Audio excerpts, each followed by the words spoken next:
As a Hall of Fame coach, which is incredibly humbling, one of the things I learned is that speech is a family.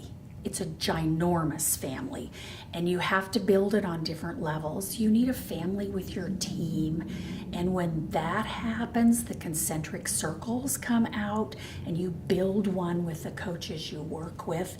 And the more that you give, the more that you gain. So when you care enough to put yourself out there and get involved in things on every level from your team to national, not only do you gain more, but you give so much more to everyone else, and you build that family concept so the new people who come in want to be part of it.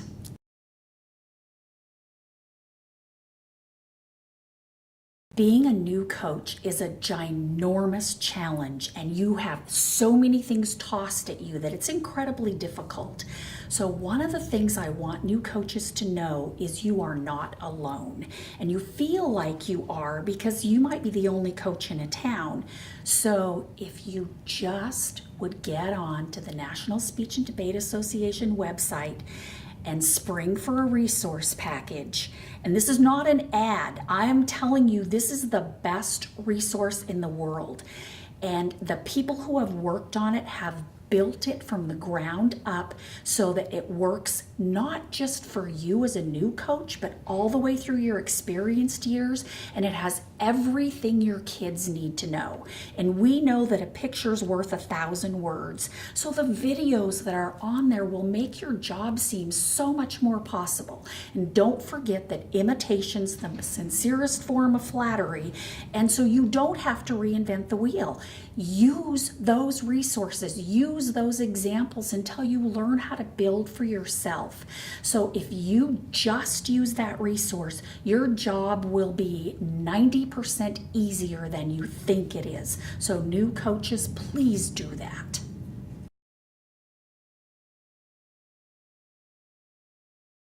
One of the tough things in a school, especially if you're starting a program, is to get your administrators, who mostly come from the ranks of athletic coaches, to understand the importance of what you're doing. You have to get them to buy in. And they're not just going to automatically do it, and it's not because they don't want to, it's because they don't understand the value and importance. So what you have to do is go to them and say, I want to do everything I can do to make your job easier. And I have the most fantastic kids in the school. They can present to the school board for you. They can talk to your parent groups. If you use them to talk to the freshmen on their first day, they can make them feel like we are excited to have them as part of our school. Our students have polished public speaking skills and the ability to do everything to make your job easier. They'll serve on your committees, they have leadership skills. And the reason they do is this program builds critical thinking, brains, and compassion all in one. So please use this as a resource. And then when you do that, they are going to love you and your kids. So reach out and let them know that your kids are fantastic.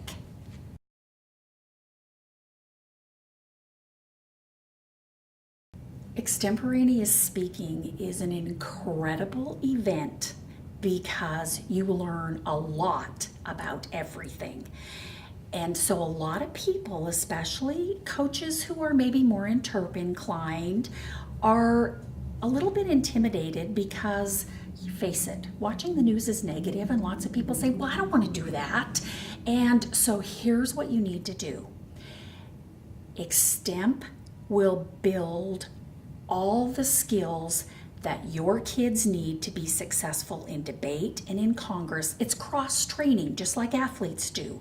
So you don't have to do all the work yourself. What you need to do are build learning communities with the kids. So you assign each extemper one of the current events books that covers Asia or our role in the Middle East. You pick, there are a plethora. All you have to do is get on Amazon, and then they book talk that to all of you, and you learn with the kids. You are modeling for your kids that you are a lifelong learner and that you are excited about knowing what they're talking about. And you build it one step at a time by doing learning communities, and then by bringing in outside resources of experts. Like maybe you have a fantastic econ teacher in your school and you say, oh, you are so wonderful. You can explain econ in a way that makes it come to life. Would you come in to one of my practices and work with the kids and teach them the basics so that then they can understand the concepts? Well, first of all, they're proud to do it because they want to work with somebody who wants to learn. And even more importantly, then you've given your students a foundation so that when they get those tough topics about a housing bubble, they can understand the ramifications behind the economic questions and do better analysis. And you learn and they learn. So don't be the expert. Make all of you learn to be the expert together, and then you can have a successful learning community, which is all extempors have to be.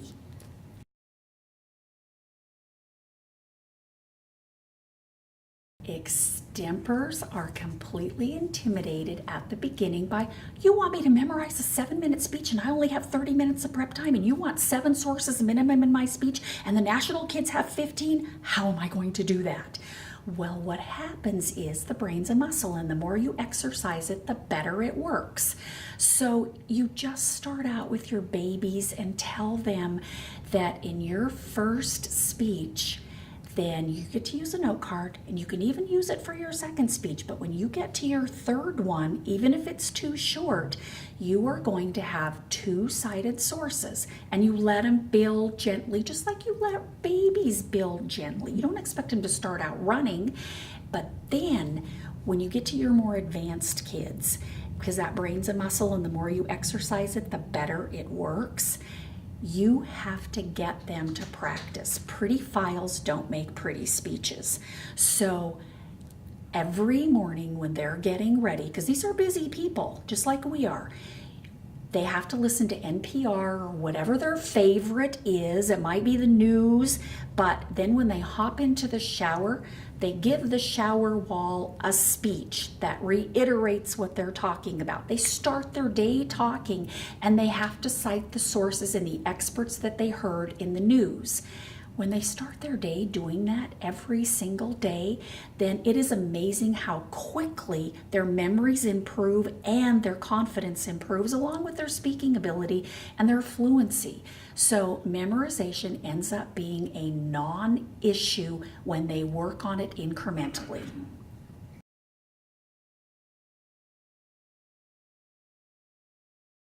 Everybody hates to ask for money, and everybody needs money.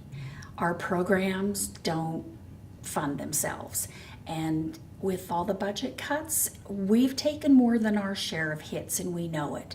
So fundraising hasn't become an option for almost all of it. It's a necessity. If you don't fundraise, you're saying we have the haves and have-nots, and the rich kids can come and compete and the other kids can't. So it's essential.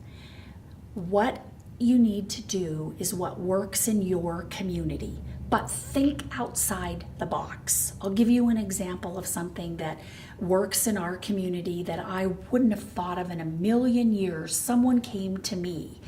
We have a program with the rec district that every summer they offer a plethora of classes for kids. And they said, Pauline, would you like to come and do a speech and debate class that we can offer for kids in the summer? And here's what happens. They register at the rec district. You provide the class, but we provide all of the management and organization, and you get all the money. I went, really? You would do that for us? And they said, no, you would do that for us. It was a partnership. It's it's a wonderful, wonderful idea. So talk to people, network, find out what they need, and then remember that if you have an established program, your greatest resource, your former kids. If you ask, they want to pay it forward, and it can be a $5 donation, a $10 donation. But with Facebook, it's so easy, so don't be afraid to ask.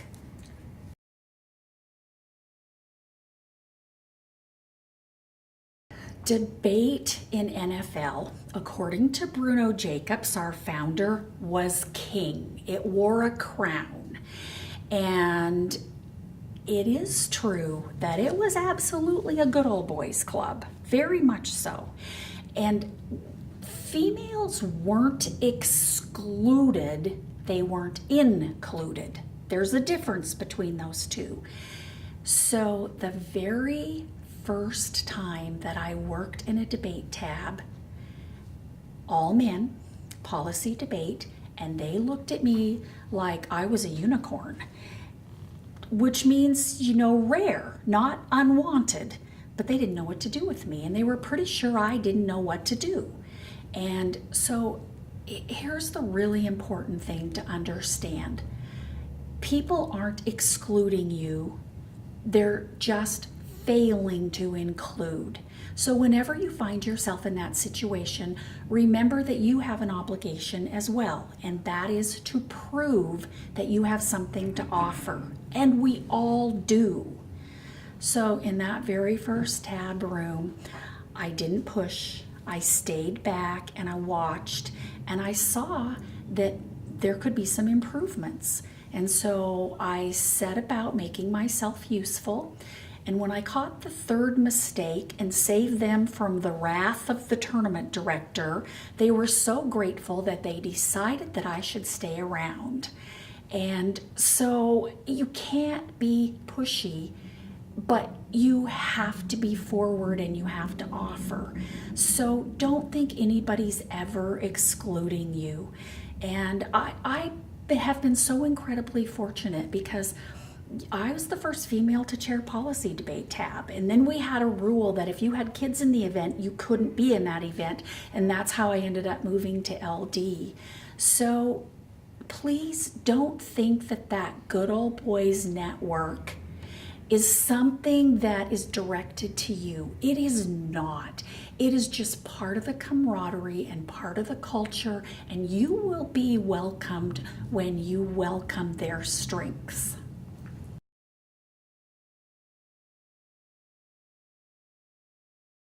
When we look back on a coaching career and we look for those diamond moments that you go, oh, just like nobody ever wrote on their tombstone, geez, I wish I would have worked more. Nobody writes on their tombstone, oh, pin a rose on my nose. I won this award and that award. It's not about awards, it's about people. And those moments where you got a coach so excited they stayed.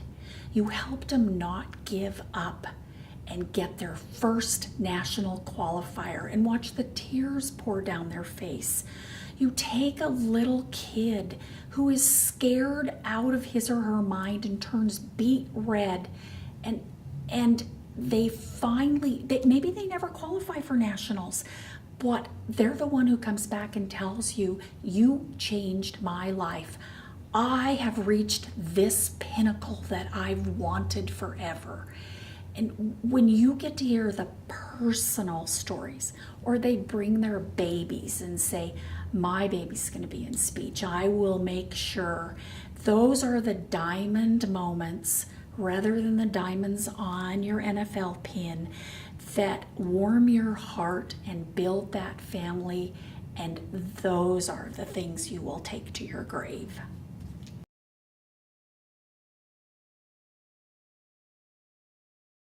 In my early career, I think I had to have been one of the most blessed people in the world. I was a speech geek kid, And I started forensics when I was 14 years old, and it was in my blood, and I loved it. And when I started teaching, I went to the principal and said, "You don't have a speech program and I really want one. May I start one?" He said, "What's that?" And I told him. And he said, "What's it going to cost me?" And I told him. And then he said, "Do you have any kids who even want to do that?" And I said, "Well, of course I do. And I'll have a lot more." But I was from Montana. And so I was in Colorado and I didn't have a network. And so Lowell Sharp and Frank Safera, from day one, my very first tournament, both came to me and introduced themselves. They were like dads who decided that, oh, the new little kid on the block, we got to take her under our wing. And they're giants. And so I had wings that helped me fly. And I know that some people, when they think about James Copeland, they think, he's kind of grouchy and tough. But what they don't know is he has this huge heart of gold. And he put me in a tab room when I was just a kid. I still don't know why. I still am so grateful that along all of these years, he has always been someone who is proud of his people. And we're lucky. We have another director like that now who loves his people and is proud of us. So we're back to that family concept. So I hope everybody says, I want to be part of that family, because it's worth being part of.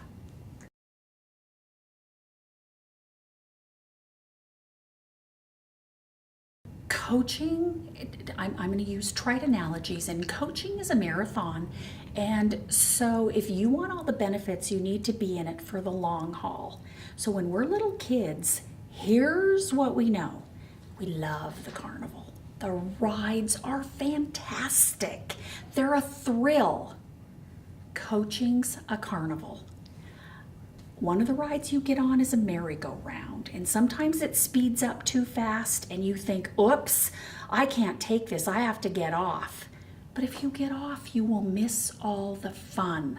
So remember that the other ride you're on is a roller coaster, and it has its ups where you are so excited that you're going, oh, adrenaline junkie, I could do this forever. This is the best moment in the world.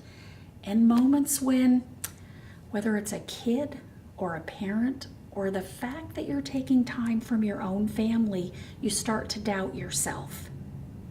So here's what I want you to know. When you get into one of those low spots in that roller coaster, stay on the ride. It is so incredibly worth it, not just for you and your growth, but you literally are touching the future. You are changing tomorrow when you give of yourself as a speech coach in a way that a classroom teacher never can. So join the carnival.